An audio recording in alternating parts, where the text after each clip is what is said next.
de ce monde-là, c'est avoir créé un homme qui reconnaît Hachem. Donc c'est la première raison qui est Ayom Aratolam, donc je crois créer un monde et dont il est roi. Ça veut dire s'il y a un roi, c'est qu'il y a un peuple. Donc s'il y a un peuple, c'est qu'il y a un peuple qui est censé le reconnaître. Là, ça démarre. Mais en route, c'est obligé de traverser beaucoup de notions.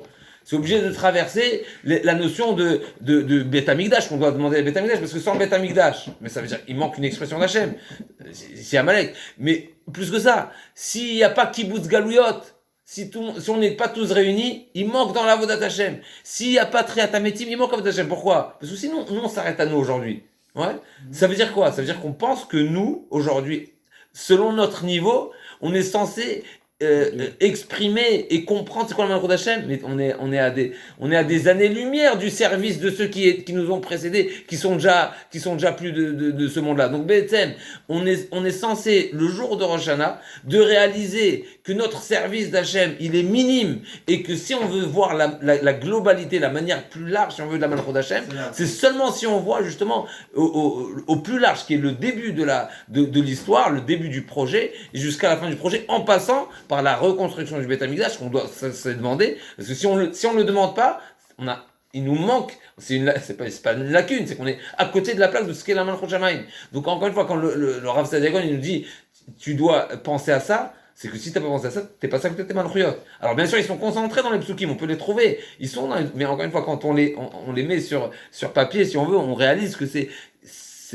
un point inévitable. Ça, c'est la première catégorie. Et après, il faudra les... La catégorie, on peut la décortiquer, elle est magnifique. Hein. Ah oui, mais c'est la catégorie qui rentre dans la catégorie Malchut. J'ai répondu à des questions que j'ai depuis 15 ans, je suis comme un fou, j'écoute même donc, ce que tu dis, maintenant donc ça, c'est la notion de Malchut. La deuxième catégorie, si on veut, c'est Shofar. Et Shofar, mais c'est quoi le Shofar? C'est faire tchouva, c'est rappeler, quand on parle de Shofar, dans le Shofar, le son du Shofar, c'est rappeler la tchouva. Ce que l'Arabam dit, le shofar c'est la tchouva. Le shofar c'est rappeler les messages des Nevim. Donc ça c'est la deuxième catégorie. Et la troisième catégorie que je laissais au milieu, c'est notre travail. C'est quoi notre travail? Deux sujets, deux exemples si on veut,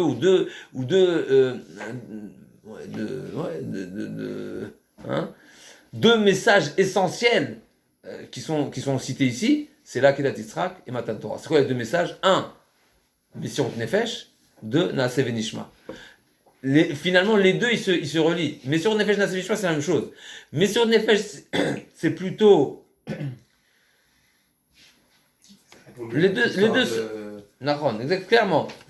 J'aurais dit un, mais les deux, ils sont étroitement liés.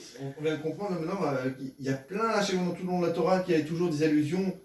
Le 1, Hachem Echad, comme on disait, un seul cœur, une seule personne, ils sont unis, donc c'est ça que la royauté était descendue direct. Enfin, la roi ne pouvait, c'était une condition inévitable, qu'on soit tous unis, parce que et ça rejoint justement le Kibbutz Galouyot et le Binyan Beth Amikdash, parce que si on n'est pas unis, si on ne forme pas un seul peuple, parce qu'Hachem se dévoile à un peuple, il se dévoile pas à des particuliers. Pareil pour la Torah, ça veut dire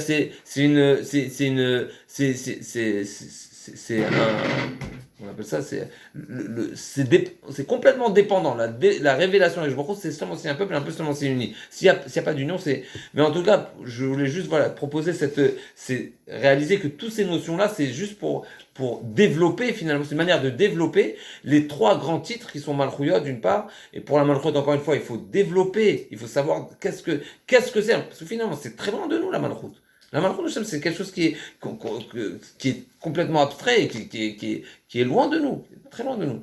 Je vais finir juste avec un petit réseau que je me suis, qui m'a réveillé, un machal très simple.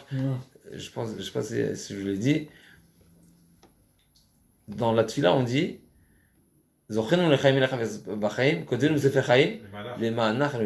a un point essentiel qui est les manach et peut-être qui est peut-être Chazak ou Baruch. Juste pour un petit machal, c'est quoi la notion des manach? Ça veut dire que les manach, ça veut dire qu'on demande la vie pour le service d'Hachem. Ça veut dire comme si on est en train de déclarer que notre vie, et là ça rejoint la mission de Nefesh, ça rejoint la Kedat Yitzhak, ça rejoint sinon, combien. On n'a pas le droit de demander à Oshana. Mais comme c'est les manach. Hava, sinon c'est Hava. Donc les manach, c'est quoi la notion de les manach? Ça veut dire qu'on demande à Hachem tout le matériel qu'on demande à Oshana, et on le demande. Il faut le demander, parce que c'est aussi une manière de réaliser que tout vient d'Hachem. Mais on le demande dans le but du service d'Hachem. Et juste pour revenir au machal de Rabbi Salanter, Rabbi Salanter a dit une fois il était, je sais pas si c'est un machal ou c'est une histoire, je sais pas s'il n'y a pas de différence.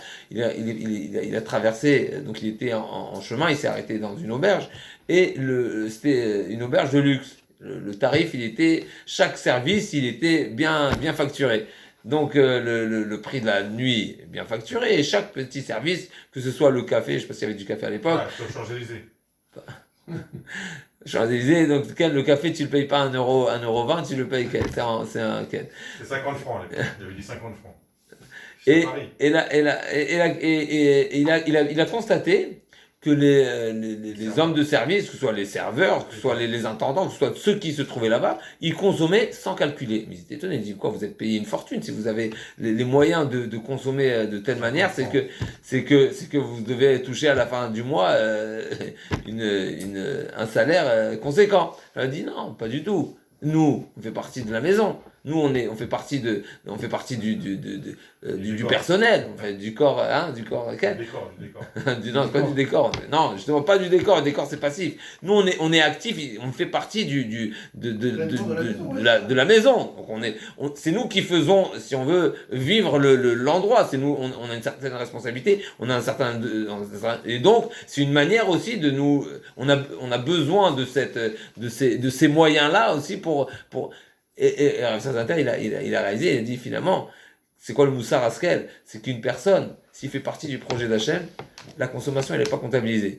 C'est-à-dire, c'est encore plus fort que ce qu'on a dit tout à l'heure. Ça veut dire, c'est pas seulement qu'on demande, c'est pas plus fort, c'est complémentaire. C'est pas seulement qu'on demande pour le service, mais il y a une autre facette. C'est que les tzadikim, quand ils demandent, c'est marqué, les tzadikim qui demandent à Hachem, ils demandent matnat trinam. Ils demandent que ce soit par la bonté. Les tzadikim, nous aussi, non?